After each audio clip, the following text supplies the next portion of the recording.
Dad, आपकी बातों से लग रहा है कि आपने वासिक के बारे में जानने के लिए फोन नहीं किया। सब हो जाएगा। बहुत पैसा है कोमल के बाप के पास। अब कोमल को मुझसे अलग होना पड़ेगा। बल्कि ये जानने के लिए फोन किया है कि मैं कब जान छुड़वाऊंगी अपने अपाहज शौहर। जो जिल्लत भरी जिंदगी मैं जीने वाला हूँ, वो कोमल को क्यों जीने दूं? अब क्या फायदा कमरे में जाने का? लड़के की उम्र कौन देखता है? हानिया, तुम कमरे में जाओ। और कितनी मुशक्कत करनी पड़ेगी आपकी इस तलाकी याफ्ता बेटी को उस घर में सजा काटने के लिए? तसल्ली से पूछ लीजिए ना कि कितने बच्चे हैं उस लड़के के, कितनी शादियां हो चुकी हैं। वासिक बेचारा अकेला है अम्मी, वो सरवाइव कैसे करेगा हॉस्पिटल में? ड्रामा सीरियल बहू बेटी की नेक्स्ट एपिसोड में आप देखेंगे कि वासिक जिसके घुटने पे गोली लग जाती है और वो अपाहज हो जाता है, तो सुल्ताना जो है वो हॉस्पिटल में वासिक के पास होती है।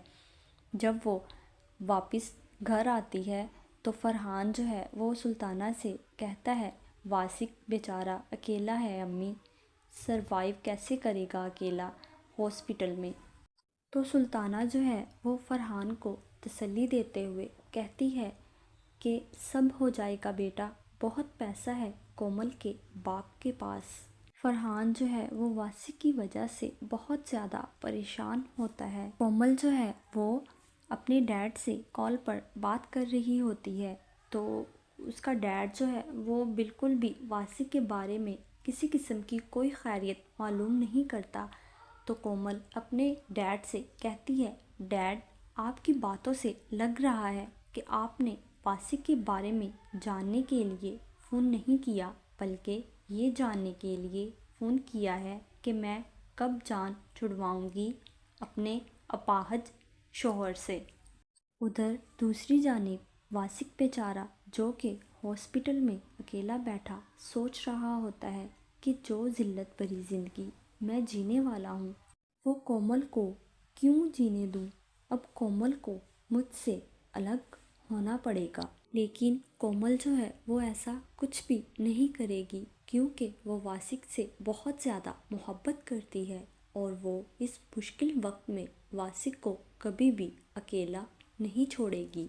वासिक को यही पता चलता है कि उस पर हमला करने वाला कोई और नहीं बल्कि उसका ही बड़ा भाई फरहान है, लेकिन ये इन्फॉर्मेशन उसको किसी ने गलत दी होती है। सुल्ताना भी वासिक को समझाती है कि ऐसा कुछ भी नहीं है, तुम्हारे भाई ने तुम पर हमला नहीं करवाया, बल्कि ये किसी और का काम हो सकता है।